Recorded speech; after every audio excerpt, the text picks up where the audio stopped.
A slight delayed start there. Welcome to another webinar hosted by Seek and Thomas Anderson of Insight Fire Training. We have Thomas here who brings experience from being an instructor at Insight Fire Training as well as a captain at Charlotte Fire Department. So Thomas, thanks for being here with us today to talk to everyone about how thermal imaging cameras can support search operations. If you guys have any questions, please just type them in the chat. We'll do our best to answer them in a timely manner throughout this webinar. And with that being said, I hope everyone enjoys it. And Thomas, take it away. Thank you, Jordan. Thank you very much. First of all, I'd like to thank Seek Thermal for having me on. Really looking forward to this discussion and conversation. And as Jordan said, if any of you have any questions throughout the course of this, just throw it in the chat, and I'll do my best to answer them either as we go or at the end of the webinar. So again, thank you very much for being on. Thank you for having me. I know with the weather, hopefully everybody's staying warm. Any of you that are from the southeastern United States, especially, hopefully if you are iced in or snowed in, then hopefully this is worth your time. And again, we're just going to go ahead and kind of get jumping right into it. So what this is tactical thermal imaging, or intelligently aggressive search operations, is all about using your thermal imaging camera, using this device to make you more efficient, more aggressive, faster on the fire ground for yourself, for your civilians that you're sworn to protect. And this is a device that truly and honestly can do all of those things for us, right? Everything in the fire service has changed over the last 20 to 30 years. Technology's changed, it's improved. And I think anybody that's been in the fire service longer than 10 to 15 years, especially from a concept of thermal imaging, can remember when thermal imaging cameras weren't that great.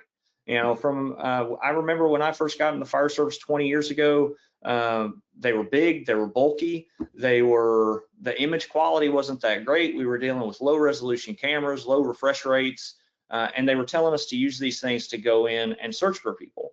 And not only that, but at the other side of the spectrum, so you had these cameras, these devices that definitely were not the best equipment out there for us, but you also had zero educational background or zero methodological background for how to put these things into play on our fire grounds. And so hopefully that's what we're going to do for you today, is we're going to add some type of context to how you actually put this thing into service on the fire ground, no matter what kind of camera you have, no matter how new it is or old it is. I want to give you some experiential relevance on how to apply this camera to your fire ground. There's almost no fire truck in the country anymore that doesn't have thermal imaging cameras on it in some form or fashion. So that's the goal for today. All right. So my name is Thomas Anderson. Again, I've been in the fire service for 22 years. I'm currently a captain with the Charlotte Fire Department, assigned to Tower Company number 3 on the east side of the city. I've been with Insight Fire Training for 12 years. Andy Starnes has been a mentor of mine for that entire time. I actually was riding the back of his engine company for a few years when I really started getting into this with him. Since then, I've been blessed to travel all over the world with him and with this program, helping departments and helping people learn how to apply this life-saving piece of equipment to their fire ground operations. It's led me to becoming the lead instructor of the FDIC Hot Class Aggressive TIC Search, another class that has just helped us to take the fire service to another level, I feel like, and has just really opened up the horizons of what these cameras and what these devices are truly capable of. But at the end of the day, like I said, no matter how good the technology is, no matter how amazing the technology is, if we don't have some type of background on the application of it, how to physically manipulate the device to give us the image that we want to see and give us as much information as possible, they're not going to do us any good. So that's what we're about, what we're going to try to do today. So first thing we have to understand is, why do we exist? Why does the fire service exist to start with? At the end of the day, you can look at fire prevention, you can look at car seat checks and EMS runs and all of these things that have been applied to the fire service over the last 50 years, right? Everything, all our day is maxed, our day is full. every single day we go to work, our day is completely packed with all of these responsibilities. But at the end of the day, it says fire on the side of these trucks, right? Why are we there? Why do we exist? We exist for the image on the screen right now. We exist for that lady that's in that firefighter's arms. We exist for that shot. We exist for people. We exist to rescue people from fires and put their fires out. That's why we're around. Take all the other crap that we get thrown on our plates every day and put it to the side. If we spent as much time training and preparing on the equipment that we use for structure fires as we do our EMS stuff, then I think we'd be in a lot better position as a fire service, right? But this is why we exist, and we have to understand that. We have to understand, I don't care if 90% of our calls are EMS, 80% or whatever the case may be, right? If you run one structure fire a month and 10,000 EMS calls a month, we still don't exist because of those EMS calls. We exist because of that one fire a month, and we have to be good at it. That's where we have to truly shine, because nobody else is coming. Nobody else is coming to take care of that civilian that's trapped in the fire. Nobody else is coming to put that fire out. That's us, and it's all us. And that's where we should shine every single time, right? Everybody in the world has a why, right? Everybody. I have a why, you have a why. The homeless person on the side of the road has a why. Everybody has a why in this life. These are mine.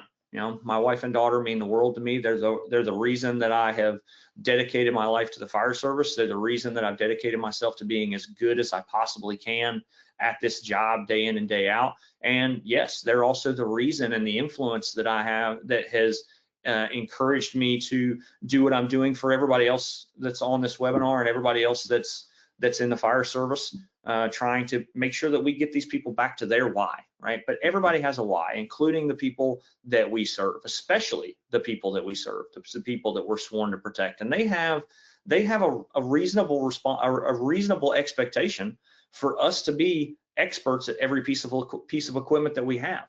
And I'd be willing to bet that the vast majority of people in the fire service today, in fact, every single class we go to, I always ask the question, when we sit down about people's background and education in thermal imaging.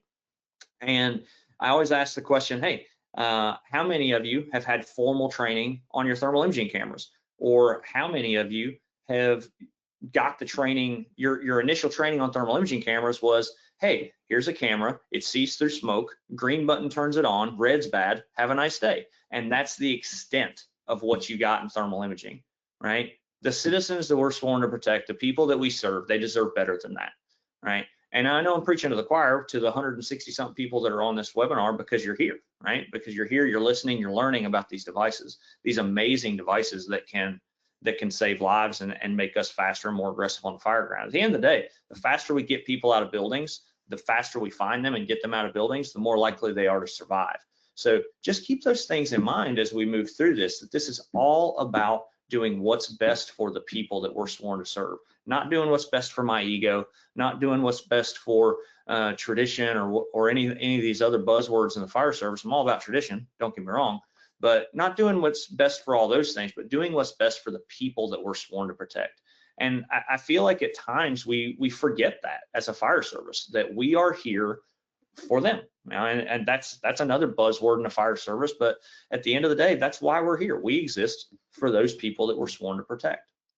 So let's look at, what does this peak performance model look like? And you're going to hear, you hear us say it in every single class that we teach, in every single class and program that we teach out there, that what does peak performance look like, right? Well, first and foremost, peak performance starts with our fundamentals, right? It starts with our fundamental skill sets on the fire ground, right? It starts with the mindset, right? It starts with understanding why we're here, understanding what we have to do to succeed, and then we start putting our fundamental training and skills into that environment, right? We have to understand that technology is wonderful, technology is great, right? But this is the environment that we work in, right? This is the environment that we work in every single day, or that we should be good at, right? This zero visibility environment, hot, smoky, nasty, working down long, smoky hallways,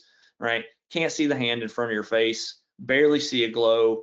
This is a fire that resulted in 2 victims being rescued. Now, unfortunately, both of those victims perished, right? But the first thing that happened, what you didn't see on the GoPro footage, was before these guys went in, the captain on this crew went to the floor above, right? He went to the floor above to start looking for extension on that floor. But before he went to that floor above, he stuck a camera in this room and he scanned this room for his firefighters. We'll talk about scanning technique here in just a second. We'll talk about communication, crew coordination, and things like that here in just a few minutes, right? But the first thing that he did was he scanned this apartment and gave his crew the layout of the apartment, right? He told them where the bedrooms were, where the hallway was, where the bulk of the fire was, right? And gave this crew the ability to go straight down the hallway, straight into the apartment, straight to the bedrooms where the rescue was made, right? This came in as a smoke odor in the hall, or sorry, the smoke odor in the stairwell of this apartment. So they showed up.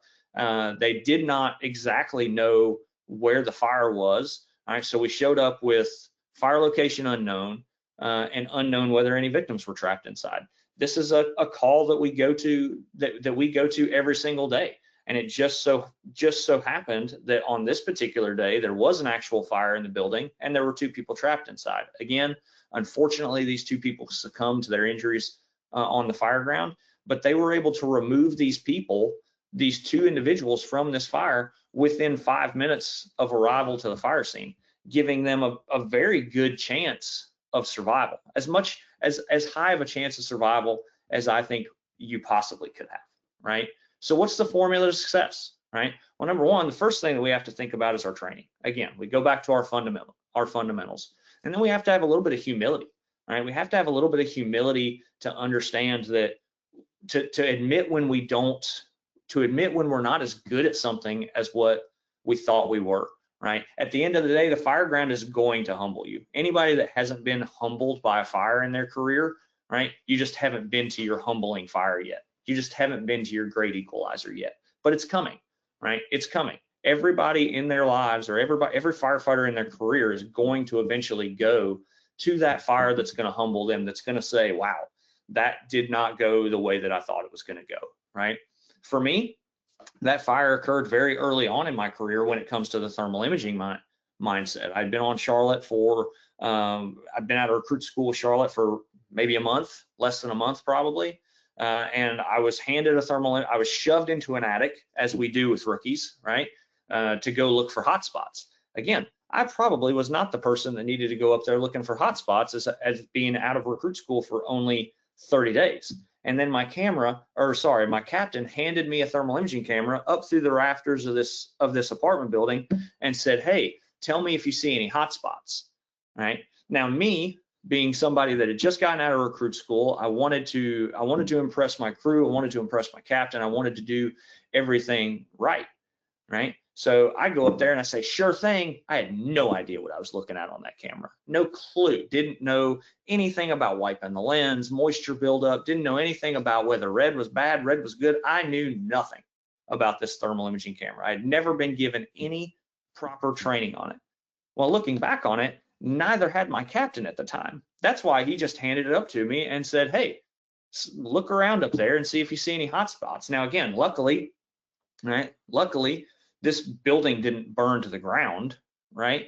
But I came out of the attic and I said, yeah, looks good to me. Looking back on it today, I'm lucky that there wasn't some hot spot up there that I missed because I didn't know anything about what I was looking at on that device, right? So having that humility to look back on life and look back on incidents that you've been to and say, wow, that could have gone way differently had I known now what I know, right? Fundamentals first, always, right? Fundamentals first, always. All right. Paul Combs can say more with one cartoon than I can say in this entire hour-long presentation, right? Technology fails. It is not foolproof. There are things that are going to happen to that camera. Batteries are going to die. Batteries go bad. Screens break. Lenses break. It's technology, guys. It's technology. At the end of the day, technology can fail, right? So we have to maintain and rely on our fundamentals first and foremost. The TIC is there to enhance those fundamentals and enhance them only, right? It's a decision-making tool, right? And if you use it as such, that's when the camera can be the win, right? So let's start thinking about those fundamentals for a second, right? So we go into a building, we're going in for a search, we open up the door to a bedroom. Hey, we've got some lift, smoke's lifted up off the floor about 2 to 3 feet, right? We look in, we see the couch, we see this table, we see these chairs, like, wow, this is a living room, awesome. We go in, we search down low, we search the beds, we search the floor, we come out, cap looks good, great, right? But we didn't scan with a thermal imaging camera because we didn't need it, right? Because we had 2 to 3 feet of lift, you can see the entire floor layout, all is right in the world. Or what did we miss, right? People do crazy things with buildings nowadays, absolutely insane things nowadays. A lot of this happened during COVID, right? When COVID happened, when people came home, the world changed. Residential buildings changed. Bedrooms aren't bedrooms anymore, right? Living rooms aren't living rooms anymore. How many people during COVID did we pull out of nursing homes and bring them to our homes, right? How many people's elderly parents, elderly grandparents, things like that, did we pull out of these nursing homes and bring to our own homes and put them in hospital beds in the living room or hospital beds in the back room? These are important things for us to be able to see, right? And when we have zero visibility, that environment that we should be our best at, because we're the ones that are supposed to be trained to operate in it, right? Sometimes there's going to be things out there that are going to be impossible or darn near impossible for us to find if we can't see it. And this is one of those things. I can tell you from my experience just with training on this and watching people search and watching people scan with thermal imaging cameras, that one of the most common pieces of furniture that gets missed is the top bunk on a bunk bed. The amount of times that I've seen a top bunk on a bunk bed get missed in training when it wasn't told to them that it was in there by a TIC operator, or they didn't see it on the TIC themselves, bunk beds get missed all the time, right? All the time. So these are things that are important. Who's in the most danger in this room? Is the guy laying on the couch in the most danger, or one of the guys in those 2 beds that are hanging from the ceiling in the most danger? Well, obviously the guys in the ceiling that are hanging from the ceiling, they're in the most danger, because that's where the heat, smoke, soot, and nastiness is, right? So we have to keep that in mind. Thermal imaging camera usage is proven to make us faster and more aggressive on the fire ground, up to 60%, right, more effective on the fire ground, or sorry, up to 99% more effective on the fire ground and up to 75% faster, right? And at the end of the day, we remove somebody from the building that much 75% faster, they have a higher likelihood of surviving the fire ground, right? End of the day. Right? We have methodology for everything else that we do on the fire ground, right? Everything we do on the fire ground, we give people methodology for it, from forcing doors to cutting holes, right? You aren't just given a Halligan bar for the very first time and told, hey, this thing's used to open doors, go have a nice day, right? You were given that Halligan bar, you were taught about the adze, you were taught about the fork, you were taught about the pipe, you were taught about the different mechanical advantages that it has, and you were given a methodology for how to use it on the fire ground. Same thing with ventilation, right? You were taught some type of methodology for cutting a hole, roll 2, cut 3, right? Coffin cut, E3, louvering. You were taught all of these different methodologies for how to cut a hole in a roof and how to open a roof and how to ventilate a building, right? But we never did this with thermal imaging cameras. This was never given to me as a fireman when I first came into the fire service. It was never given to me when I was an officer. We were never given that methodology of how to use the camera to its most beneficial, how to use the camera based on its goods and bads, right? Because there are good things about the camera and there are downsides to it. It does have its contraindications, moisture being one of them, which we'll talk about here in just a few minutes. Right. First thing we need to understand, right, is that scan is everything. A good, proper scan with a thermal imaging camera is what's going to set the tone for everything else that goes on in the incident. If you're trying to get as much information about the room as possible, which that's what a thermal imaging camera is. Let's just be real about it. Thermal imaging camera is an information gathering tool, right? It's a decision-making tool. It's there to bring you information so that you can make good sound decisions, right? Well, that doesn't start with a quick point in the room and bring it back down, right? We can't do we have to have a good sound scanning technique, because good sound scanning technique is how we're going to get as much information about the place as possible, about the space as possible. I was always told when I first started using thermal imaging cameras to get a 6-sided scan of the room. Well, for those of you that don't understand, that came from 1997, came from an article that was written in 1997, right? The 6-sided survey or 6-sided scan. All that means is that you want to look at the 6 sides of the building, 6 sides of the space, 4 walls, floor, ceiling, right? That's all it means. But we were never taught how to do that. Do we go 1, 2, 3, 4, 5, 6, and what most people end up doing is that, right? So how do we go about seeing all 6 sides of the space, right? That's number one, right? First thing we have to understand is we have to scan low first, right? Scanning low first is where all of our priorities are when we're searching, especially, right? The layout of the room, right? Where's the hallway? Where are the stairs? If we're looking at priorities for search, right? Where are my bedrooms? Where's the fire, right? Which we'll talk about identifying where the fire is here in just a minute, right? As far as when we start scanning bedrooms and scanning rooms, where's the bed? Is there a bunk bed in here? Is there a crib? Is there a hospital bed, right? This is where down low is where all those things are, right? Right? Our layouts are victims, right? People don't pass out and land on the ceiling or land on the countertop. They pass out and fall on the floor, they fall on a couch, or they pass out on the bed, right? So we want to start our scan low, looking for people and layouts and victim locations, right? And then the next thing is we got to scan slow, right? We've got to take our time with this scan. Now there's a dichotomy to that, right? When we teach this class, I teach that this scan should take no longer than 3 to 5 seconds. A lot of times that scan is going to be longer until you learn how to scan and you figure that out, and you kind of spend some time with these devices. But eventually you should be able to get this scan down to roughly 3 to 5 seconds.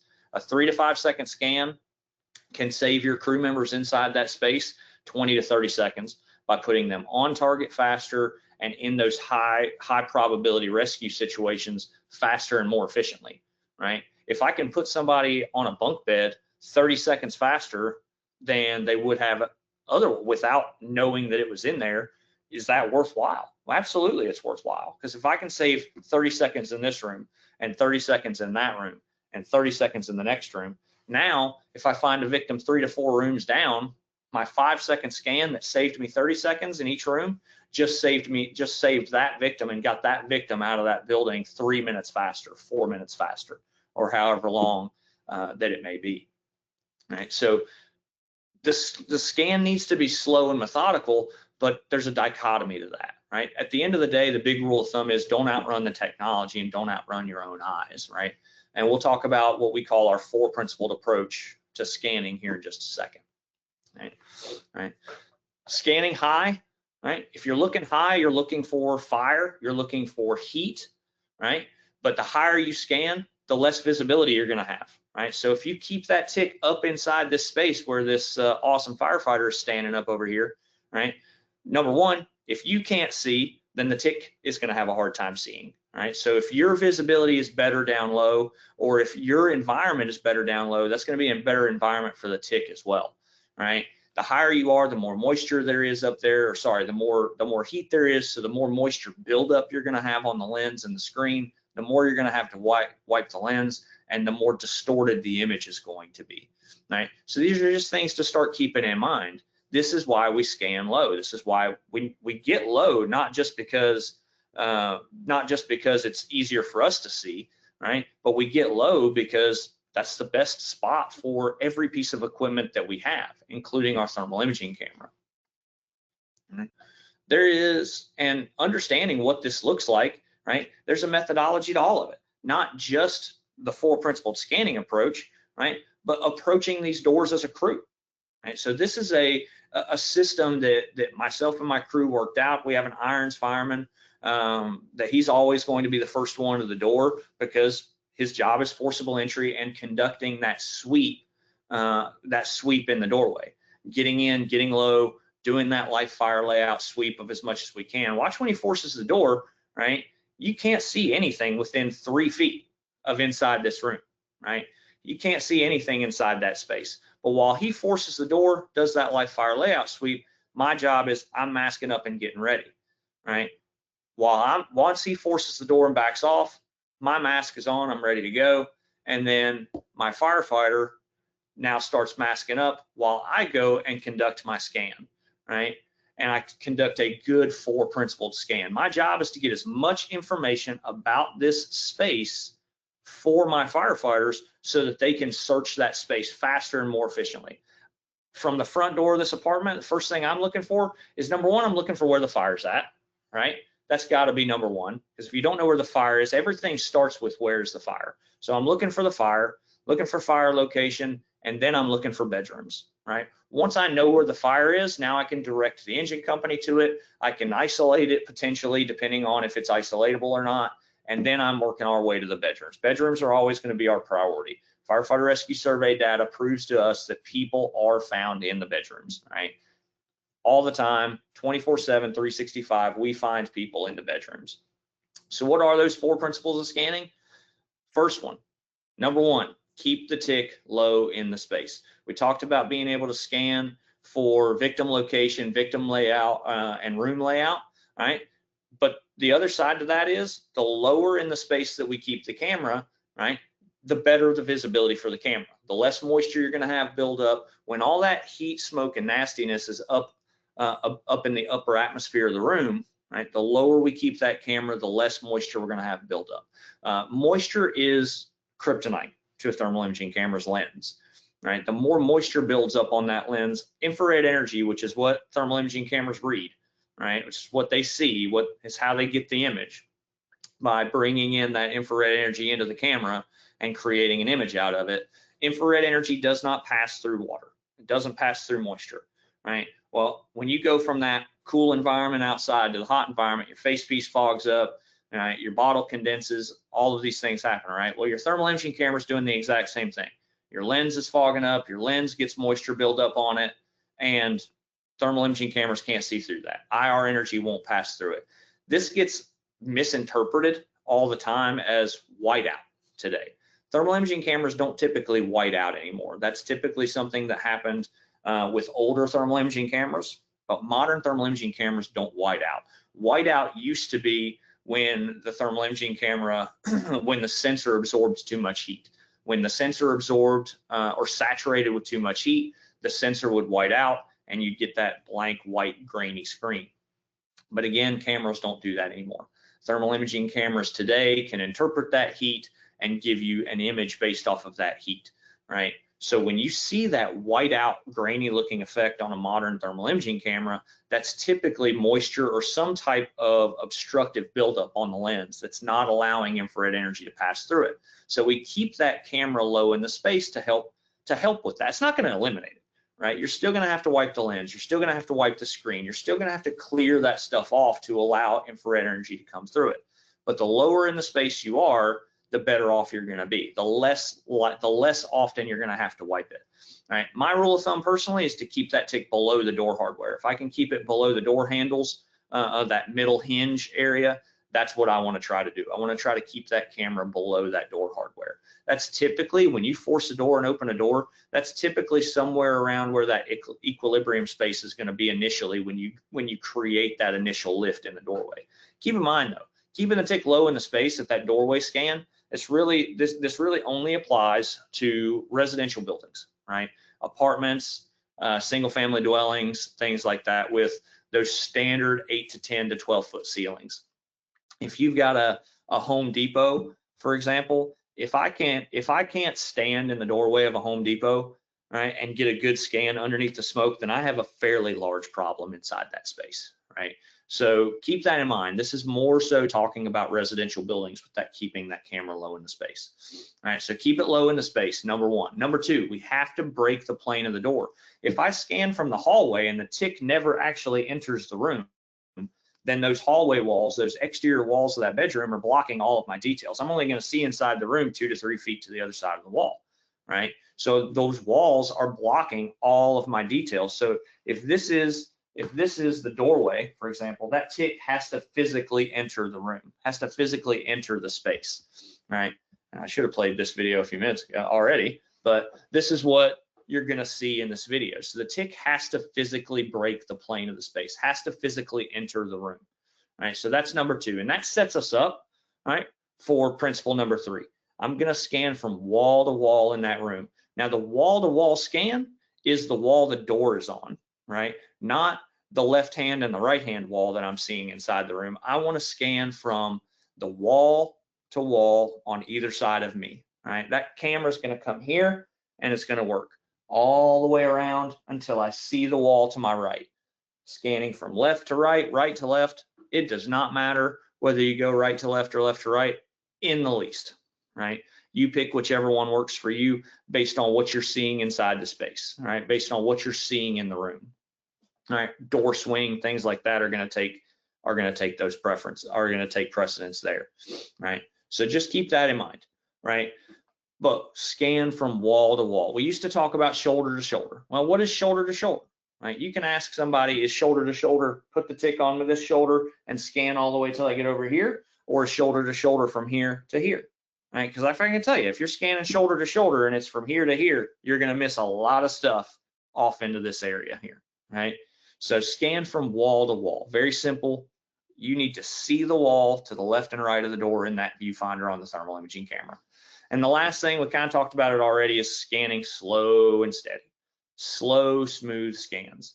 One of the things we talk about in our class when we demonstrate scanning technique is if you need to see higher in the space, one of the things you can do, you could change the grip of your thermal imaging camera, right? So hold it pistol grip style, but you can also turn that camera to the side, and that's going to give you more vertical field of view, typically on most thermal imaging cameras, right? Well, when you do that, that gives you floor to ceiling shot. But every once in a while, you might have to tilt that camera up or down to get a little bit more of the space. So when you're scanning that slow, smooth scan, if I'm coming across and I get to something that I want to see higher in the ceiling, I can stop and kind of throttle that camera up just like a motorcycle throttle, right? Just throttle it up and come back down. What I want to keep myself from doing, what I want to be wary about not doing, is I don't want to do one of these numbers with my thermal imaging camera, because then I'm going to miss things in those valleys that I created by doing a wave like this, right? So I want to keep that camera coming smooth across. If I see something that I want to see higher or lower, I'm going to stop, scan up, pan down, come back center, and then keep moving, right? Slow and smooth, 3 to 5 seconds, nice, smooth scans. Keep that tick low in the space, break the plane of the space, right? Scan wall to wall, and nice, slow, smooth scans, right? We stay low because that's where the environment is better for us and for the camera. Now, this is pallets and straw burning in a paginite lined burn building in this picture that you're looking at right now. We know that this is not the furniture that's in our buildings. We know this is not the furniture that's in anything that we go fight fire in. So that small little fire that I have over there that's 2 or 3 pallets and a half a bale of straw burning, that same size fire on a couch drops this smoke and heat, or drops this smoke condition, this all the way to the floor, and creates zero visibility environments. We've all seen it, right? We've all been to those fires, right? So the difference there, heat still rises, right? The heat's still up high. We might have zero visibility at the floor, but don't let that distract you from, oh, well, I can't get low enough to get under the smoke, so now I can stand up. Well, that's not necessarily true, because the lower you get, the cooler it is as well. And the temperature is more important about moisture buildup on the lens than the smoke condition is. You could have zero visibility all the way to the floor, get down low underneath the heat, right? Underneath the intensified heat, and lessen the amount of moisture that's building up on the lens. Whereas in that same smoke condition, all right, hey, I got zero visibility all the way to the floor, so I mean, I might as well be able to stand up and use my tick, right? I stand up and now I can't see anything out of my tick. because it's hotter up there. The temperature difference between my lens and the environment is higher, so that moisture is building up faster and faster and faster. And I have to wipe and wipe and wipe more often. Everybody knows that right now it's 18 degrees outside my house right now. If I was to go to a fire right now and I went from an 18 degree and I went from a 70 degree fire truck, 60 degree fire truck to an 18 degree outside, what's going to happen? There's going to be condensation buildup onto my lens. Now I go from that 18 degrees outside to a 200 degree living room with a 1,000 degree fire at the end of the hall. What's going to happen to my lens? There's going to be moisture buildup. So the lower I get in that space, the closer I can get to that equilibrium of 60, 70 degrees down there. Even if it's 200-300 degrees up here, right? Up here is where my moisture builds up. Down here is where I start getting to the point to where it's not building up as rapidly, right? Now let's talk about what we need to communicate, right? What do we see on the thermal imaging camera that's important information for me to give to my crew? There's a lot of important information that we can give. There's also a lot of filler information that we can give. I've seen guys, and I've seen people on fires and at training and everything else where they start that scan and they're telling their firefighter every single little thing that they see, from where the bed's at to the lamps that are on the table to that there's mini blinds on the window, that there's, you know, a beanbag chair in the middle of the floor, like writing a dissertation basically about what they see inside the space, right? In a way, I understand that, right? I want to paint a, you know, because we get so ingrained with size up and things like that that we want to paint a picture. We got to paint a picture for all the crews that are on the fire, that are coming to the fire ground, and that's all well and true. That's 100% a true statement. We got to paint a picture for our crew. But what's important for these guys that are searching? Well, number one, right? If I tell them that I see a bed, they know they're going into a bedroom. So what can they anticipate about that room? Well, they know it's a bedroom. They know there could have been somebody sleeping in the bed, so the bed's my priority. They know there's probably going to be a dresser in it. They also know that there's probably at least one window in the space that they can remove a victim from. There's a lot of information that just with that one word of bedroom, right, that they got out of that space. If I say crib, there's a lot of information about that space that they can assume, that you can assume about it, right? If I say crib left, for example, right, they know that there's a crib. Obviously, they also know that now they're looking for a small child and maybe an adult parent that came in after their child. So we're thinking multiple victims now. I'm also thinking toys. I'm thinking a lot of clutter in the floor because of, again, toys and kids things, babies things and stuff like that. I'm also already able to anticipate the crib dump that's coming up. And most importantly, I know that there's somebody in there, or possibly somebody in there, that can't get out on their own, right? Same thing if I see a hospital bed. If I see a hospital bed, I'm saying, hey, hospital bed to the left, right? This is something that's important for them to know, because that's got to be a priority, right? That's got to be a priority because we know there's somebody there that probably can't get out of that building on their own, right? So figuring out how to use less words, less is more in this environment, right? How hard is it for us to understand each other with our face pieces on, our air packs on, and everything else, right? You know, we sound like Darth Vader all the time in these things. We talk about it, and communication's already hard on the fire ground with everything else that's going on. So let's take some of that guesswork out of our communication and keep it short, sweet, and simple with our words. We've came up with the acronym TED a couple of years ago, just to kind of help people understand what's important, right? What do we see on the camera that's important for me to tell to my crew?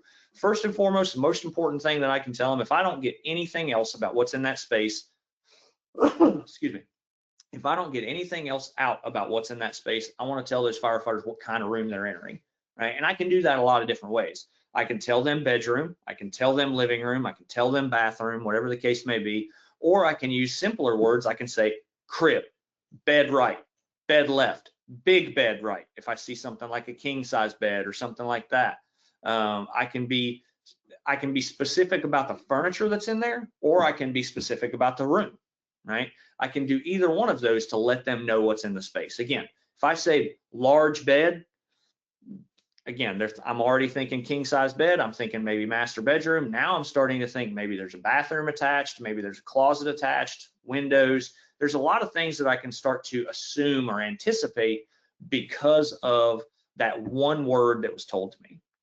Right? But type of room, if I don't get anything else out, type of room is the most important thing that I can get out about what's in that space and what I see on that thermal imaging camera. Number two is egress points, right? Egress points are more important for letting them know that there are victim egress positions inside that space, right? So let's say I see a bed to the left and the windows to the right. Right? Well, number one, the bed's going to be my priority, but what did that victim probably do? That victim, if there was a victim in that bed, they went one of two directions to try to get out of that house. They either came to the door, or if the hallway was untenable, they went to the window, right? So these are now important from a concept of where I go to get my search done. I'm going to go to the bed. Hey, Cap said there's a bed to the left. I'm going to that bed first. Boom, search on top of the bed, search around the bed, search under the bed. Hey, Cap also said there was a window off to the right. So now I'm going to work around the space, try to get to that window because that victim might have gone to the window. All right. The other side to that is that now I know that that's a victim rescue point as well. Now I know that there's a window in there that if I do find a victim inside this space, right? Now I can go and I can take that window, I can isolate us inside, and we can remove that victim out the window instead of taking them back down the hallway where we have intense heat, smoke, and fire gases and things like that. So type of room, number one, most important thing. Second most important thing is going to be those egress points, all right? Where are the egress points at inside the space? How many are in there? Where can I remove victims from? And finally, direction of travel. Direction of travel to me comes into is more important when we're scanning from the front door, the entry point from an apartment or a house, right? I scan from that entry point. I want to tell my crew where we're going. Hey, if we're looking for fire, hey, fire's to the left. Let's go to the fire. Let's get it isolated, right? Or if we already knew where the fire was and the attack line's already working in there towards the seat of the fire, now I can say, hey guys, stairs right, bedrooms right. Hey, boom, we're going to those stairs. We're going upstairs. We're working our way down the hallway, and we're going to start searching those upper bedrooms up on the second floor, right? So that's direction of travel is going to be more important to me in that environment than any other time, right? Because my type of room communication is also going to include direction. Hey, large bed left, large bed right, crib left, crib back wall, right? That's where I'm giving them that direction of travel aspect of things when it comes to inside bedrooms and things like that.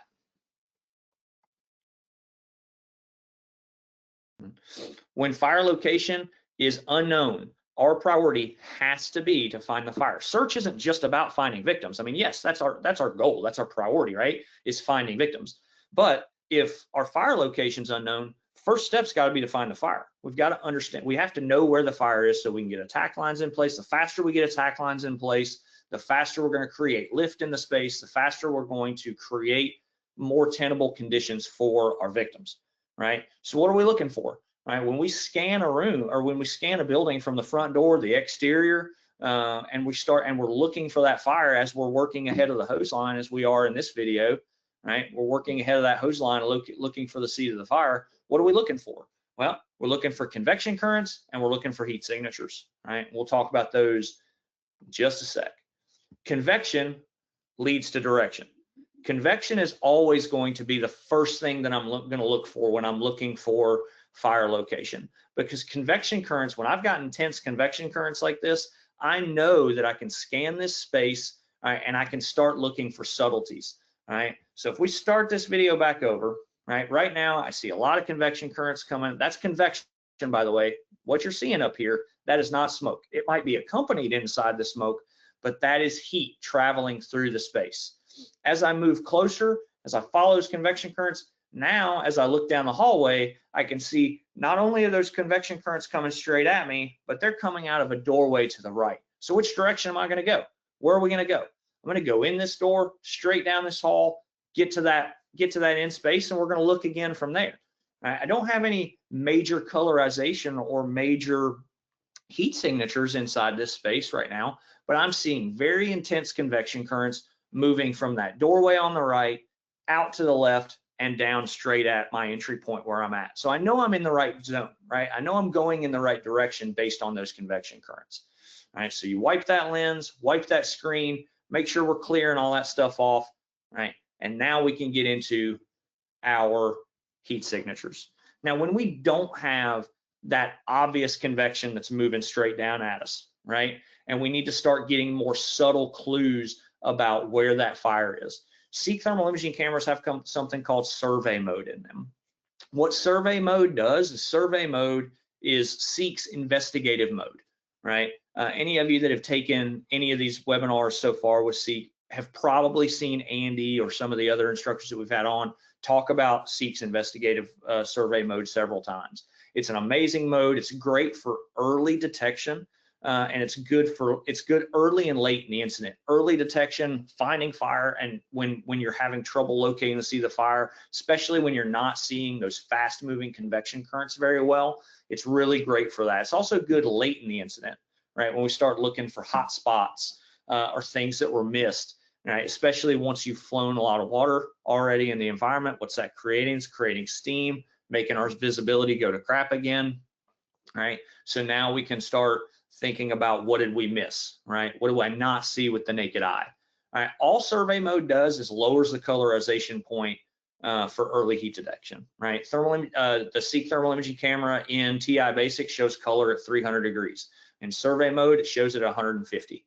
So you're dropping that yellow point basically from 300 all the way down to 150 degrees. So at 150 degrees, you're going to start seeing that early detection.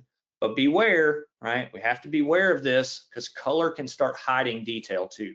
So I'm going to challenge you. Once you know where the fire is, and once you've gotten yourself on point and moving that direction, get that camera back into TI Basic.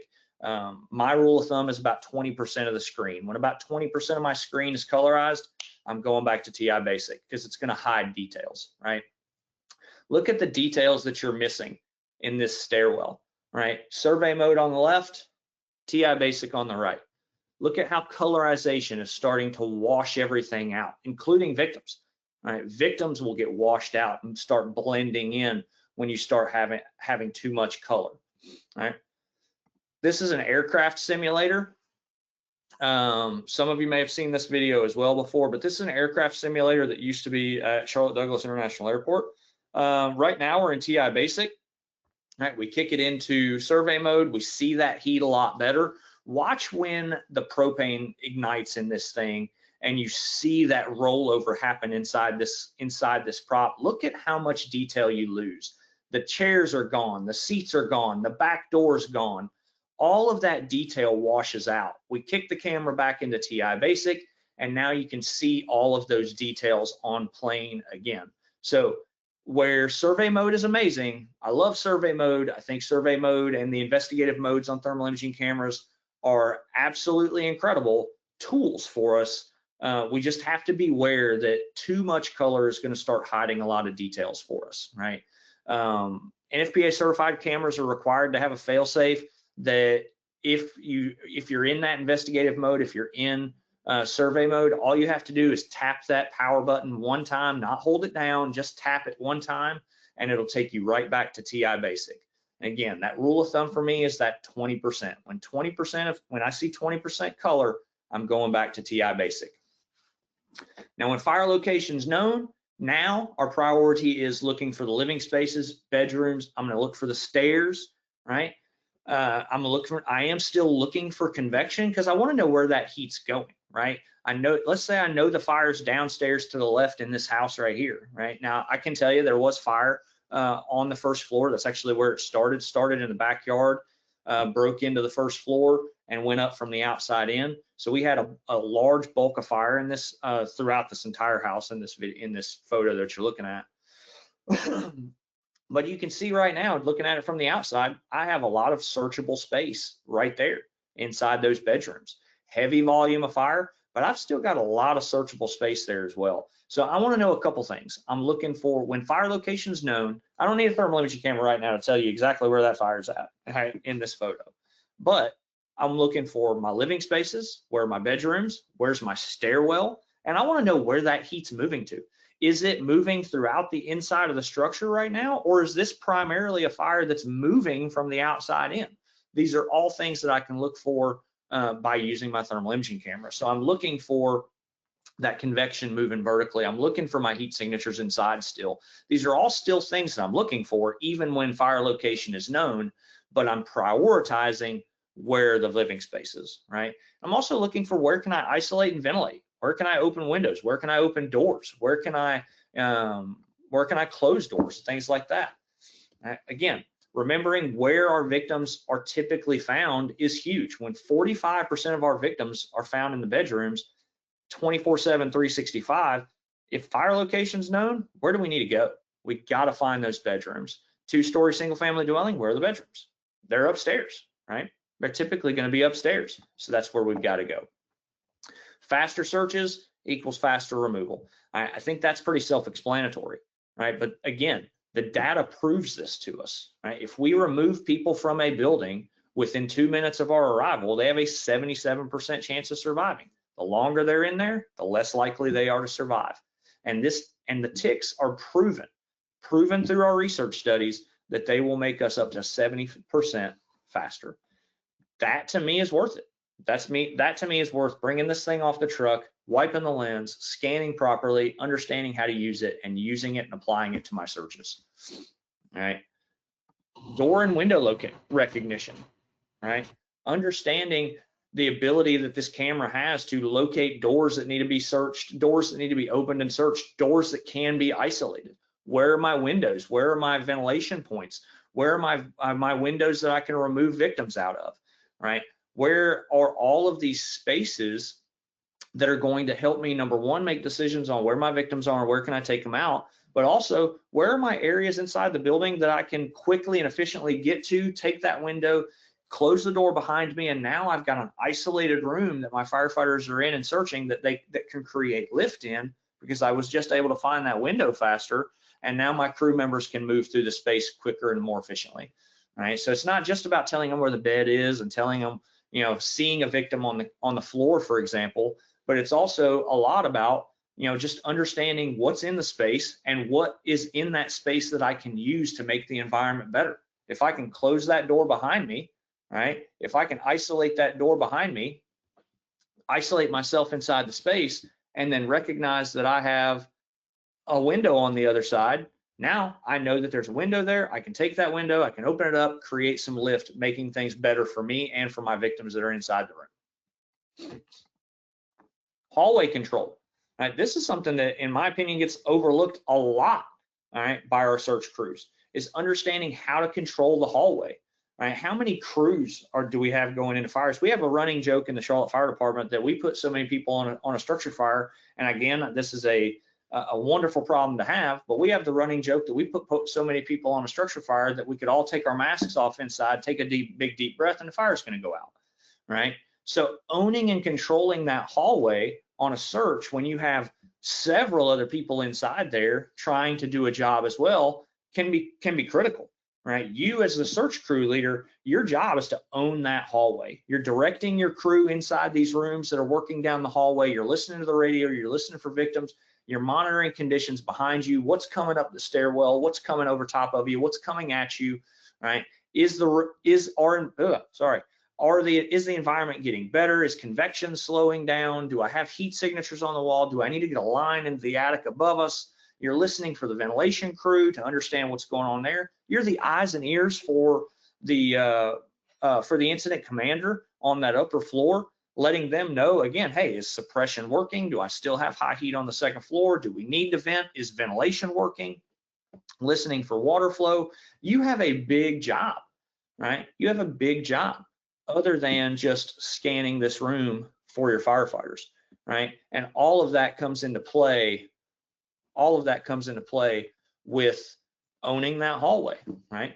Door control. Recognizing door control inside the space. Where are the doors that I can control? And knowing that by controlling these doors, I'm protecting those occupants above plane, right? Let's say I've got the attack line right behind me, right? In this fire that you're getting ready to see. I know the bedrooms are upstairs. I know the bedrooms are upstairs. When this door opens up, hey, I know where the fire's at. I've got convection going up. Line's not 100% ready to go yet. Can we move down that? Can I send my crew up the stairs while I move to that door, get it controlled, and then meet my crew upstairs? Right? we're getting to that second floor bedrooms, to those second floor bedrooms faster and more efficiently, but I'm also getting to the door frame and getting that door controlled and that space isolated that much faster, right? The faster I can get that door controlled, the better my occupants survivability rates are going to be above plane. I'm protecting them and I'm protecting the integrity of my search, right? Getting that door controlled is important if I have the ability to. If this is zero visibility, if I open up this door and it's zero visibility and all I'm thinking to myself is, hey, I got to get to the bedrooms, what's the likelihood that I'm going to miss that door right in front of my face that's 5 feet beyond the stairwell?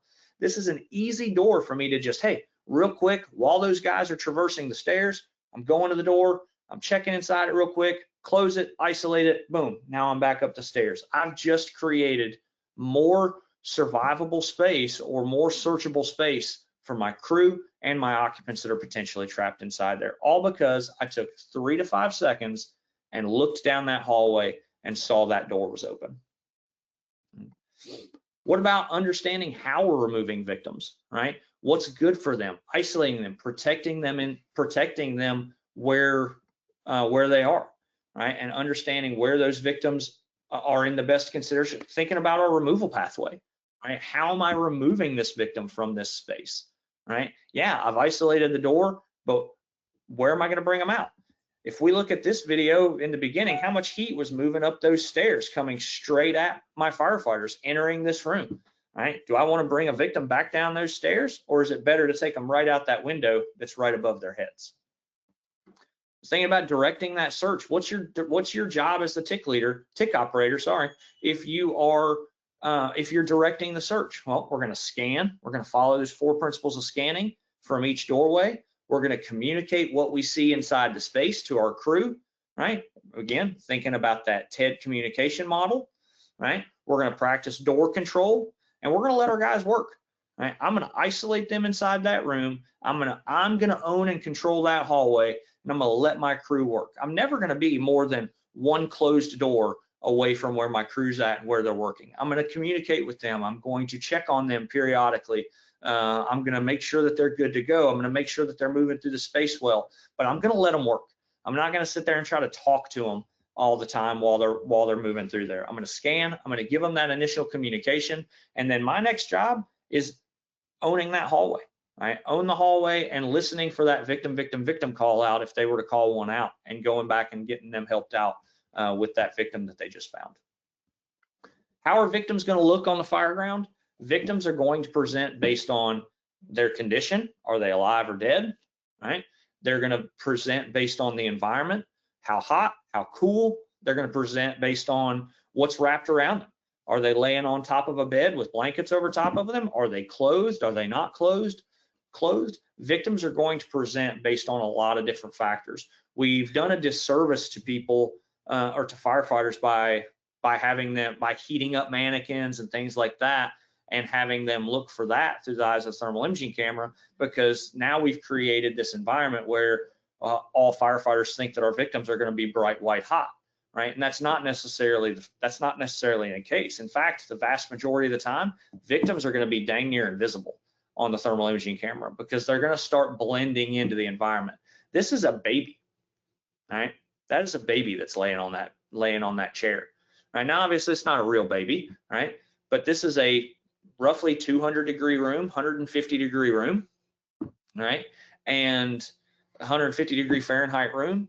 And that victim's laying on that couch. Is that victim going to heat up to the same temperature as the rest of the room? Absolutely, they will. And when that victim heats up to that level, they are going to start blending into the environment, right? Because the TIC needs temperature differential to be able to see, right? So when you have zero temperature differential between the victim and the object that they're laying on, you won't see them. They will blend in and wash out in the environment. But what you can see is, I can see this is a bed that he's laying on, that this firefighter is searching. I can see the bed, and I can see that chair right behind the bed. So I'm able to direct my firefighters based on what I do see. Don't focus so much on what you don't see. Focus on what you do see inside the space. Background temperature, body temperature, and the thermal imaging camera you have, right? Those are the things that are going to depend, that are going to dictate how you see that victim, right? How they appear on the fire ground. These are two actual victims, right? These are two actual people The one on the left that's outlined in red, that is a victim that is conscious and moving down the hallway, right? And the one on the right that's outlined in black, that is a victim that is unfortunately deceased, that is laying on the ground, right? Both of these victims, one kind of grayed out, washed out, and one a little bit brighter white, but these two victims completely washed out in the environment, completely, all right? So again, focus on what you can see. Don't focus on what you can't see, right? There's a big push in the fire service. I won't say it's a big push, but there are a lot of departments that are going away from on initial dispatch when you're responding to the incident, for example. It used to be very common for dispatch to say, hey, it's reported that everyone's out of the structure. Well, there's a lot of departments that are going away from that. Right? I don't want to hear that on the radio, because what does that do to my search efforts as we're pulling up to the fire ground? Well, it sets everybody back on their heels, right? And say, they're reporting that everybody's out of the structure. Now, if I have reports of victims trapped, that's a great piece of information to have. But if I have reports that everyone's out, why are we telling our firefighters, hey, report of everyone out of structure? Because that's going to kind of drop us back on our heels a little bit. And now we run the risk of, it was reported in the front yard that everybody's out of the building. And whether you want to or not, it's going to affect your mentality moving forward throughout that search. Same thing goes with thermal imaging cameras. The last thing I want to hear a TIC operator say when they scan a room is, hey, it looks like a bedroom, but I don't see anybody, right? Because what does that do to the guy that's going into search? We're putting too much confidence in that thermal imaging camera, right? Rather than taking that thermal imaging camera and using it to enhance what they're doing. Now our firefighter is going and taking full advantage of the thermal imaging camera and not understanding that, hey, it may not see that victim. The other aspect of this of what we talked about moisture being one of the Achilles heel or kryptonite's thermal imaging camera. This is a TIC on the second floor of a burn building, pallet straw and OSB burning, right? And this camera is all the way down at the floor scanning around, and we can hardly see anything, right? This is actually Andy's camera, right? He wipes this lens so many times, he said he could not see a thing. Well, what can we see, right? Well, we can see a little bit of movement right here, right, periodically, so we can start to see where that heat's coming from, right? See, Andy's gonna wipe that lens, right? And we can start to see where that heat's coming from, right? But above the fire is one of the most volatile places to be when it comes to how much heat. You're already in the hottest area of the room, right? Or in the hottest area of the building, because we know hot air rises, heat's rising up into space, right? We're already also in where all of that, the thickest, nastiest smoke is going to build up, right? So we have this environment that's already hot, already nasty, and we're getting moisture building up on the lens. We've got that thicker, higher density smoke that's building up there. Well, if we're going to the upstairs to the second floor to search for our victims primarily all the time as our first priority for victim search, this is something we have to be aware of. Right? We have to be aware that this camera is going to fog up. It's going to get moisture buildup on it. We have to continuously wipe that lens. And there's going to be times where you're going to be up there for a minute or two before that camera comes to some type of temperature equilibrium, barely being able to see. The worst thing you can do with this camera is get to that environment, take one scan and go, this thing's a piece of crap, and put it down. Because 2-3 minutes later, right, as you can see with this image, when we first entered, right, couldn't see a thing. Now, the longer this camera's in here, the more this camera's coming to a temperature equilibrium inside the space, and the less often you're going to have to wipe, the more details you're able to see.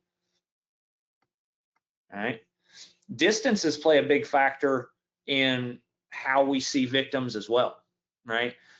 Most of our victims from that 10 feet away plane, you're not going to be able to tell whether it's a victim or a pile of clothes laying on the ground.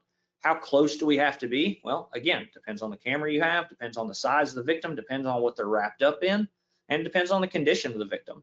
I can tell you, if you look at the video on the left and the pictures on the right, we had to be within 3 feet, right, of this victim before we could specifically see them on the thermal imaging camera.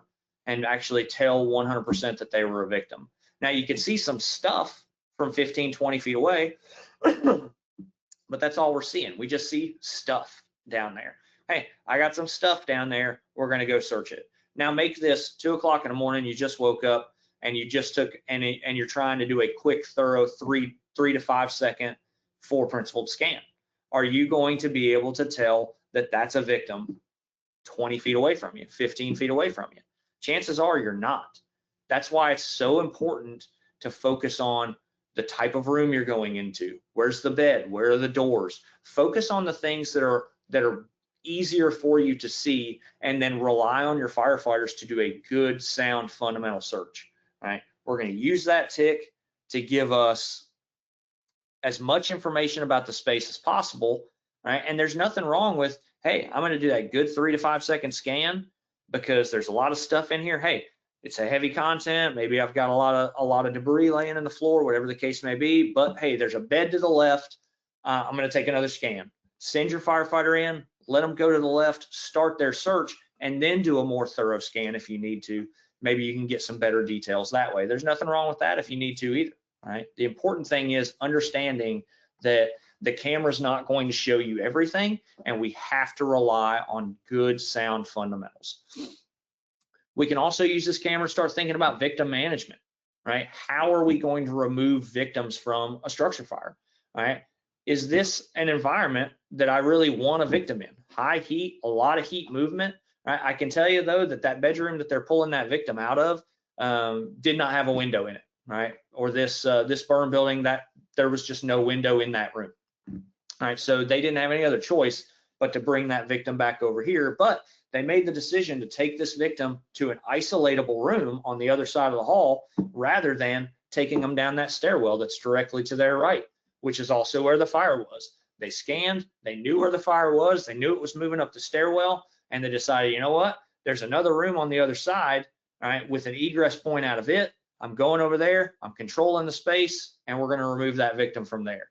Right? So understanding that this is not just about moving through spaces faster, we can also use this thing to help us with victim management. How high in the space can I bring that victim? We know from the UL study that we want to try to keep our victims down low in the space. We want that airway as close to the ground as humanly possible so that that airway is in the cleanest air possible. But how low do we have to keep them? Is it 200 degrees, 3 feet off the floor, or is it 200 degrees, 4 feet off the floor? These are going to be things that affect just how low I have to keep that airway. When in doubt, keep that airway all the way down as low as you possibly can, right? But if I can bring that airway up 1 foot, 18 inches off the floor and move twice as fast and still have that victim's airway in a very survivable spot because I was able to read my environment properly, is that worth it, right? That's the decision that you're going to have to make, right? What are the conditions like in my victim location, where I found the victim, right? Is it more plausible for me to shelter that victim in place until it's time to rescue them? Can I isolate them and open the window? Do I have to do a dirty drag? Again, going back to how low that airway needs to be inside the space based on the environment that I'm seeing in front of me. So all of these things, guys, all of these things are super important and amazing ways that we can use this thermal imaging camera to our advantage when we're talking about search environment, when we're talking about search and searching for victims, right? At the end of the day, the big things to remember are when we're searching for victims inside of a structure fire, right? 45% of the time our victims are found in the bedroom. There's a lot of data and research out there about where victims are found, how they're found, how quickly they're removed out of a fire, and how likely they are to survive based on that. But you have a tool on your truck, right? We have a tool on our truck that can make us 70% faster, right? And 99% effective on the fire ground, right? The research that has been done in the past, thermal imaging cameras, and this is 20-year-old research, right? 20-year-old research or more. The research that was done back then with older technology, less dependable technology, showed us that without a thermal imaging camera, 60% of the time our victims were missed. With a thermal imaging camera, 99% of the time we found our victim and removed them out of the structure, and we did it 70% faster, right? That's undeniable. That's the research and the data that we have. Is it time to do another TIC study? Absolutely it is, right? And if I had an unlimited budget, I'd absolutely do one. But unfortunately, I don't have that. So we're going to have to rely on the data that we have and push for more, right? But I really appreciate all of you being here. I'll stay on for a little bit longer. If anybody has any questions, feel free to ask. Feel free to throw them out there to me. Otherwise, Jordan, I'm going to throw it back over to you. And again, I really appreciate the 160 of you that decided to spend a little over an hour with us. Sorry, I went over time a little bit, but thank you very much. Thanks.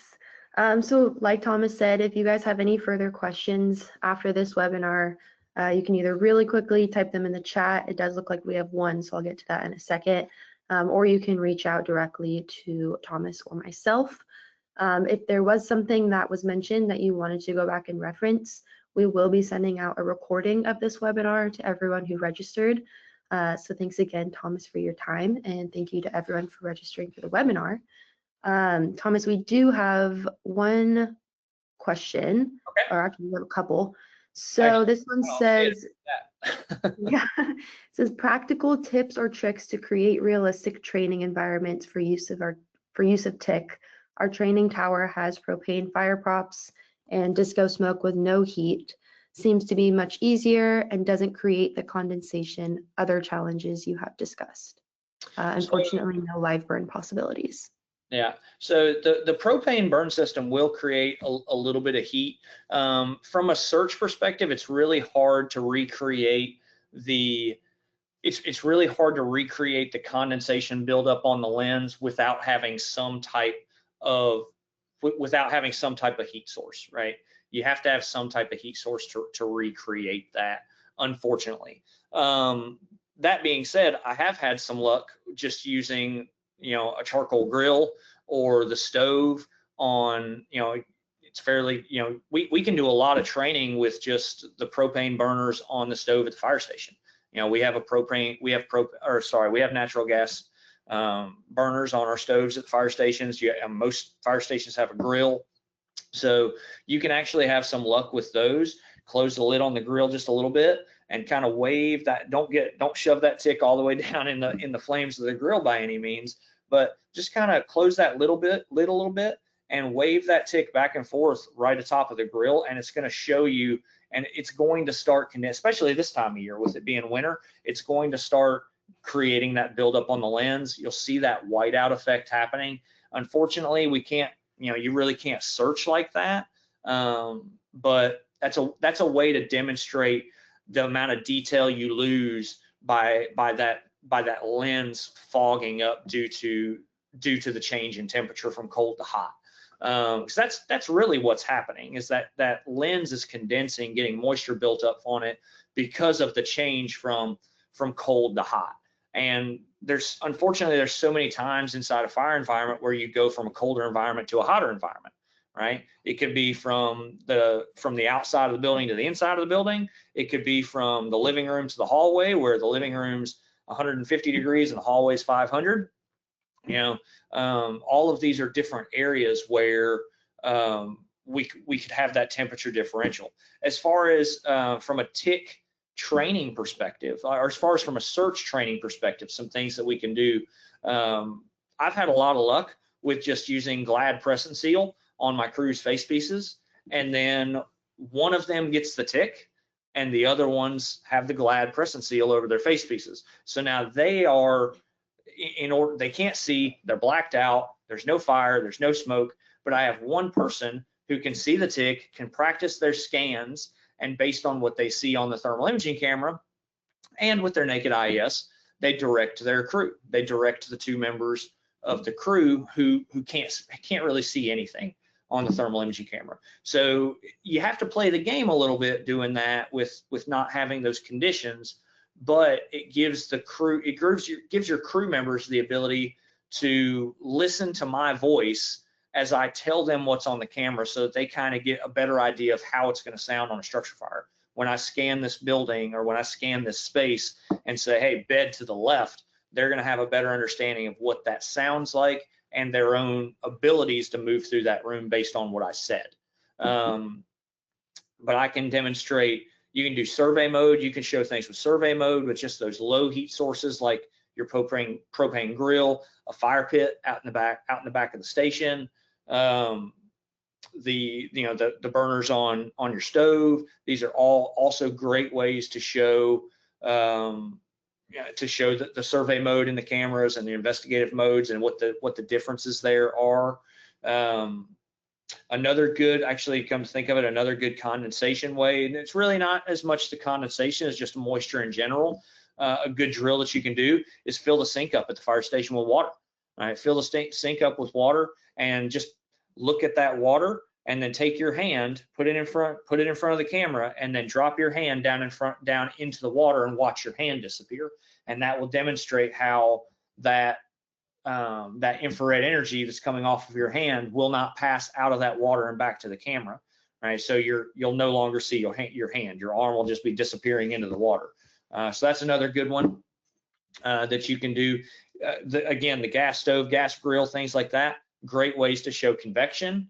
If you have the ability to build a dollhouse out behind the station and burn that, something super quick and easy. It doesn't sound like you have the ability to use a burn building, and that's fine. If you can build a small box, just building a small box out in the back parking lot of your fire station and setting a fire inside of that can be huge, hugely beneficial to show heat signatures, what the image looks like on your device, convection currents, convection equals direction. We can do a lot of things based on that. I hope that helps. Hope that answers your question. Yeah, awesome. Thanks for answering those. It looks like you're quite the popular man of the hour to this morning. We have several questions that just came through. Okay. I just know due to some time constraints, do you want to answer maybe one more, and then I took record of all of the other questions. Yeah. And to anyone who answered or asked a question, I will be sending those directly to Thomas, and Thomas can follow back up with you guys. But just so that we can answer one more question. Yeah. This one is this one came first, actually. Any specifics that you suggest for using for wildfire TIC use, and any specific models to use or not? Ooh, so wildfire's tricky. We actually have a member of our cadre who, I don't do a whole lot of wildfire stuff, to be completely honest with you. We have a member on our cadre, his name's Sam Adams. He works in Kern County, California. He's your guy for that. So I'll have Jordan send me, I'll get with him and kind of get an answer to that. As far as models go, most fire service thermal imaging cameras, you're probably going to want something that's going to show color at a lower point. The Seek Attack Pro and Fire Pro 300 typically show colorization at the lowest points in their survey mode at 150 degrees, like I said. But there's other products out there, obviously, as well. The other aspect of the Fire Pro 300 that I like, that sounds like it might be good for your environment, is it's lightweight. The Fire Pro 300 is small, lightweight, compact. It's going to be easier for you to carry in your kit. But that's a question that I'll definitely follow up with Sam Adams, and I actually think that he's either already done or he's getting ready to do one of these webinars as well on using thermal imaging camera for wildfires. Yes, that's correct. He came on about a few months ago and did a whole wildland webinar for us. So when I send you this question, Thomas, and to whoever asked this question, I will make sure that we include a link to that webinar so you can watch it. Absolutely. Cool. Well, that concludes all the time we have today. Thank you again to everyone who joined this webinar. And thank you again, Thomas, for going over time with us and taking the time today out of your busy schedule. No worries. And this is my contact information that's down below. So any questions that didn't get answered, if you want to shoot me an email, I'd be more than happy to answer them that way as well. So by all means, reach out, connect with us. We'd love to talk with you about anything and help you out with anything that we can. Awesome. Thanks everyone again. Thanks, Thomas. Thank you so much.